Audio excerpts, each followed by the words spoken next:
军迷朋友们广为关注的五代机之争传来新消息，有美军上将承认，美军 F-35隐身战机已经和歼20产生了实质性空中接触。一起来看详细情况如何。Hello， 各位老铁们，大家好，欢迎收看本期迷彩虎，我是虎妞。美国太平洋空军司令部司令肯尼斯·威尔斯巴赫上将近日接受美媒采访时宣称，在近期的东海上空，美军的 F-35战机与中国的歼20进行了相当近距离的接触，与歼20的交锋以及中国军队指挥体系让人印象深刻。对于歼20战机的看法，他认为不好定位，因为他不知道中国空军将歼20当作多用途隐形机还是空优主力战机。现在下结论只能说为时尚早。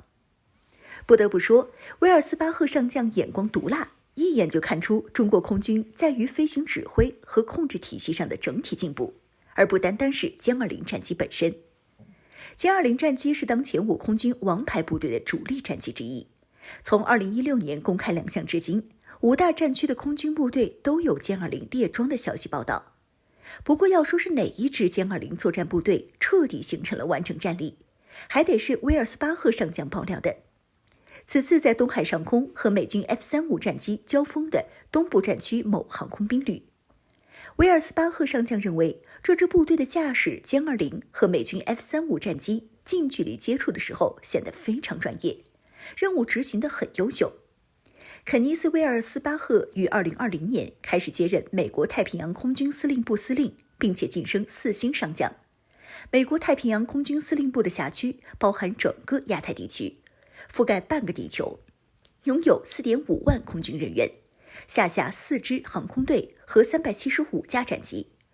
可以说，威尔斯巴赫所在的美国太平洋空军司令部是中国海空军潜在的对手之一。而威尔斯巴赫上将是一位非常厉害的美军特级飞行员，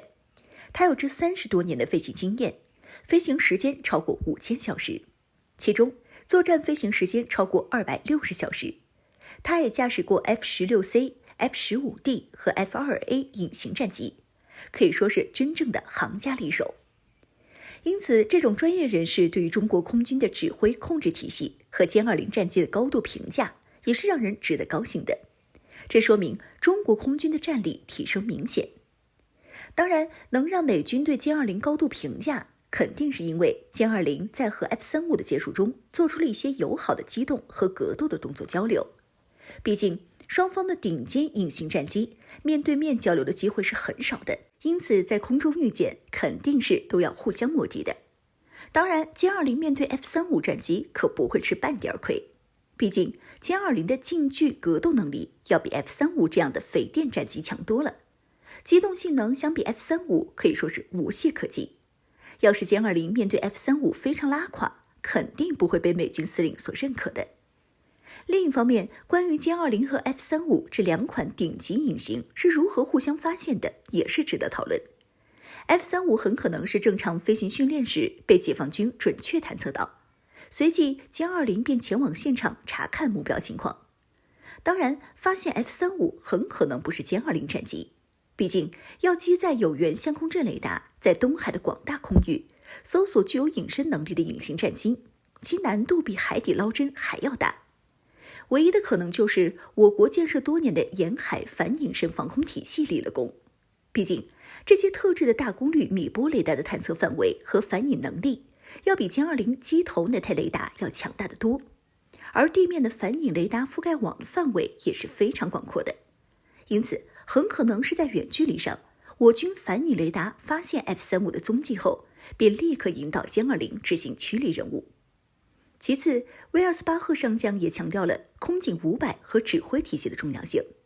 他认为，解放军的空警500可以协助解放军空军进行超远程的空空打击。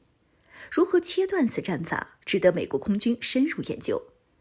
那么就可以确定的是， F-35战机处于地面反隐体系和空中预警单位的双重建设当中。相比 F-35单枪匹马融入体系的歼20战机，具有 F-35无可比拟的事态感知和情报支持，数据链路将各种单位组合起来，连成一张针对 F-35的大网，歼20的战力也将更上一个台阶。至于空军500的超远程打击方法，就是由挂在 PLXX 的歼16战机，凭借空警500的超强雷达，对数百千米的外的目标进行超远程猎杀，可以针对美国空军的运输机、加油机、预警机等大型飞机进行精确战守，从而破坏美国海空军的作战体系。因此，从美军高官对于解放军少见的专业性分析来看，中国空军的体系作战能够让他们高度评价实属不易，同时也说明了近20年来中国空军的发展迅速。毕竟搁20多年前，人家航母可以肆无忌惮地穿越台海，战机可以追着我军潜艇到领海纵深，但是现在美军已经完全地丧失了这个能力，这都是我国国防建设大踏步发展迈进所取得的成果。